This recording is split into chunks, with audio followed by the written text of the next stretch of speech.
झारखंड के जमशेदपुर में एक स्कूल टीचर पर आरोप है कि उन्होंने 9वीं कक्षा की एक छात्रा को डांटा, पीटा और फिर उनके कपड़े उतरवा दिए। स्कूल में परीक्षा चल रही थी और शिक्षिका ड्यूटी पर थी। आरोप है कि लड़की परीक्षा के दौरान नकल कर रही थी। पीड़ित छात्रा दलित है और कुछ लोग इसे जातिवाद के नज़रिए से भी देख रहे हैं। रिश्तेदारों का आरोप है कि स्कूल टीचर के बर्ताव से आहत छात्रा ने शर्मिंदगी में अपने शरीर पर मिट्टी का तेल छिड़ककर आत्महत्या की कोशिश की। डॉक्टर के मुताबिक छात्रा 70% जल गई है। इस मामले में पुलिस ने टीचर को गिरफ्तार कर लिया है। पीड़ित छात्रा रितु की बहन पूनम मुखी ने पूरी घटना की जानकारी दी। पूनम ने बताया कि रितु शुक्रवार की शाम जमशेदपुर के शारदा मणि गर्ल्स हाई स्कूल से घर पहुंची। इसके बाद रितु ने अपनी दीदी यानी पूनम मुखी से कहा कि आप सभी को बड़ी माँ बुला रही हैं। पूनम अपनी 2 बहनों के साथ बड़ी माँ के घर पहुंची, लेकिन बड़ी माँ ने बताया कि उन्होंने किसी को नहीं बुलाया। पूनम के मुताबिक ये सुनकर वो फ़ौरन अपने घर की तरफ भागी। पूनम बताती हैं, मैंने जैसे ही अपनी गली में प्रवेश किया तो मेरी बहन चीखती हुई मेरी ओर बढ़ी। उसके शरीर से आग की लपटें उठ रही थीं। मैंने और पड़ोस की आंटी ने दौड़कर आग बुझाने की कोशिश की। पूनम के मुताबिक रितु का शरीर बहुत जल चुका था, लेकिन अस्पताल जाते समय उन्होंने रितु से पूछा, तुमने ये क्यों किया? पूनम के मुताबिक रितु ने बताया, आज परीक्षा देते समय मुझ पर शिक्षिका चंद्रा बोस को शक हुआ कि मैंने नकल की है। उस पर उन्होंने मुझको बहुत डांटा, फिर बहुत मारा। उसके बाद परीक्षा कक्ष के बीच में मुझे खड़ा करके भरी कक्षा में छात्राओं के सामने मेरे शरीर के सारे कपड़े उतरवा दिए। शिक्षिका के इस कृत्य से मुझे बहुत शर्मिंदगी हुई, इस कारण मैंने ये कदम उठाया। पूनम मुखी का दावा है कि आग से बुरी तरह जली हालत में उनकी बहन झूठ नहीं बोल सकती। रितु को इलाज के लिए सबसे पहले सरकारी अस्पताल महात्मा गांधी मेमोरियल ले जाया गया, लेकिन नाजुक हालत होने के कारण अस्पताल ने उनको टाटा स्टील के प्राइवेट अस्पताल में रेफर कर दिया। उनका वहीं इलाज हो रहा है, लेकिन करीबी लोगों का कहना है कि रितु के परिवार की आर्थिक स्थिति दयनीय है। वो अस्पताल के खर्च को वहन नहीं कर सकते। जिला शिक्षा पदाधिकारी निर्मला बरेलिया ने बीबीसी को बताया, मैंने पूर्वी सिंहभूम जिले की डीसी को पत्र भेजकर अनुरोध किया है कि रितु का इलाज टाटा स्टील के अस्पताल टीएमएच में फ्री में हो। रितु के भाई सागर मुखी ने बताया कि जिला अस्पताल की पहल के बाद इलाज शुरू हो गया।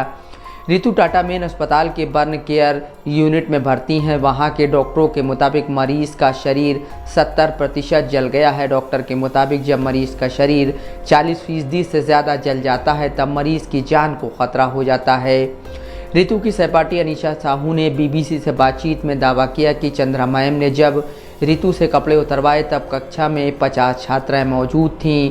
उनमें से ज़्यादातर रितु पर हंसने लगीं। इस वजह से रितु बहुत शर्मिंदा थी।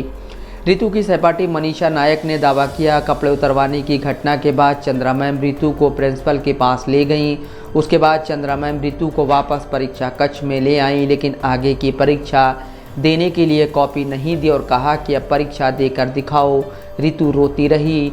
उस समय उनका शरीर काँप रहा था।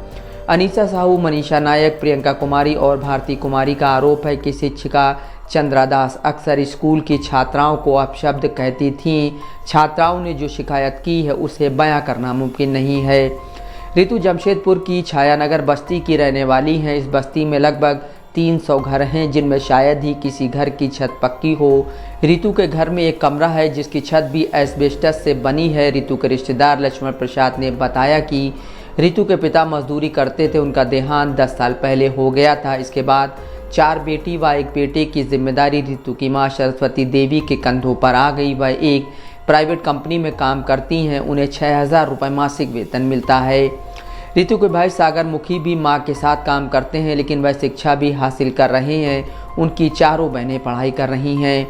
शारदा मणि गर्ल्स हाई स्कूल की प्रिंसिपल गीता रानी ने इस पूरे मामले में बस इतना कहा, बच्ची की चिट टीचर ने कैसे पकड़ी इसकी जानकारी मुझे नहीं है। जिला शिक्षा पदाधिकारी निर्मला बरेलिया ने बताया कि मामले की पड़ताल के लिए 4 सदस्यों की एक जांच कमेटी बनाई गई है। उन्होंने कहा, यदि शिक्षिका दोषी पाई गई तो उनके ऊपर कड़ी कार्रवाई की जाएगी, लेकिन ये कार्रवाई स्कूल के प्रबंधन समिति द्वारा तय होगी। रही बात कानूनी कार्रवाई की तो ये पुलिस के स्तर से होगी।